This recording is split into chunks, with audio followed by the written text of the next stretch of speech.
Scholarship का form fill करें और आपको इस प्रकार का अलर्ट है और डिस्प्ले कर रहा है जिसमें कास्ट सर्टिफिकेट, इनकम सर्टिफिकेट और डोमिसाइल सर्टिफिकेट की डिटेल्स जन आधार कार्ड में अपडेट करने के लिए बोल रहा है, तो आप इस प्रॉब्लम को कैसे फिक्स कर सकते हैं और हमने किस प्रकार अपनी इस प्रॉब्लम को फिक्स किया है जिसकी वजह से ये एरर है, जो अलर्ट है वो हमें डिस्प्ले होना बंद हो गया है। देख सकते हैं यहाँ पर कोई भी अलर्ट है वो शो नहीं कर रहा है। तो ऐसे हमने क्या किया जिसकी वजह से ये वाला तीनों प्रॉब्लम फिक्स हुआ है हमारा। सबसे पहले हमने यहाँ पर जो हमारा कास्ट सर्टिफिकेट था और डोमिसाइल सर्टिफिकेट था उसको हमने जन आधार कार्ड से अपडेट करने का ट्राई किया। यदि आप अपनी SSO ID में जो जन आधार का ऑप्शन होता है उसके थ्रू अगर आप जाति एंड मूल निवास आप इसमें जन आधार कार्ड में अपडेट करेंगे सिटीजन एडिटिंग के थ्रू, तो वो है अपडेट हो जाएगा। बट उसमें प्रॉब्लम होती है जब आपका जाति और मूल निवास पुराना होता है, क्योंकि पुराना होने पर आपका जाति मूल है वो जन आधार कार्ड से अपडेट है वो नहीं होते हैं। तो ऐसे केस में आपको बहुत ज़्यादा प्रॉब्लम हो जाती है अपने जाति मूल को जन आधार कार्ड से अपडेट करने में।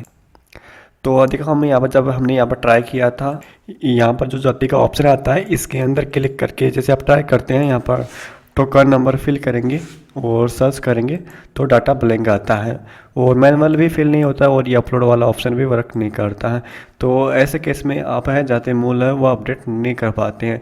अगर यहाँ पर डाटा आ जाता है तो आप आसानी से अपडेट कर पाते हैं और वेरिफिकेशन के लिए भेज देंगे तो आपका जाति मूल है उजरा अधर्मा में अपडेट हो जाता है। लेकिन क्या हो कि यहाँ पर आप टोकन नंबर यहाँ पर एंटर करें डाटा ब्लैंक आए तो ऐसे केस में आप जाति मूल अपडेट नहीं कर पाते हैं।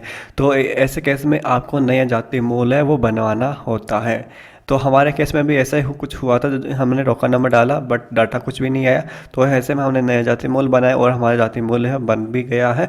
और फिर हम इस कैंडिडेट का अगेन यहाँ पर जाति मूल ऐड करते हैं तो यहाँ पर जो जाति और मूल निवास का ऑप्शन आता है यहाँ पर टिक लगा हुआ आता है। तो जाति मूल ऐड करने के लिए ऑप्शन है इनेबल नहीं होते हैं। तो इसका मतलब ये है कि हमारा जाति मूल है वो अपडेट हो चुका है, लेकिन हमने जाति मूल को अपडेट नहीं किया नया जाति बन जाने के बाद। तो ऐसा क्या हुआ कि यहाँ पर अपने आप ही अपडेट हो गया। होता क्या है कि जब आप नया और जाति और नया मूल निवास का फॉर्म फिल करते हैं, जब आप वहाँ पर वेरिफिकेशन करते हैं आधार कार्ड के थ्रू या जन आधार कार्ड के थ्रू, अगर यदि आप जन आधार बेस पर फॉर्म को फिल करते हैं, नहीं जब फर्स्ट टाइम जब फॉर्म को स्टार्ट करते हैं फॉर्म जाति और मूल निवास का फॉर्म भरते समय जब आप जन आधार कार्ड का ऑप्शन सेलेक्ट करके ऑटो पे वेरीफाई करा के फॉर्म फिल करते हैं, तो ऐसा में क्या होता है कि जब उसका कैंडिडेट जाति मूल बन जाता है तो वो ऑटोमेटिकली अपने आप ही जन आधार कार्ड से अपडेट हो जाता है। तो हमारे केस में कुछ ऐसा ही हुआ कि हमारा जाति और मूल निवास दोनों जन आधार कार्ड से अपडेट हो गए जैसे हमारा जाति और मूल निवास अपलोड हुआ। ठीक है, तो हमें मैनुअल जाति और मूल निवास को अपडेट कराने की ज़रूरत नहीं पड़ी।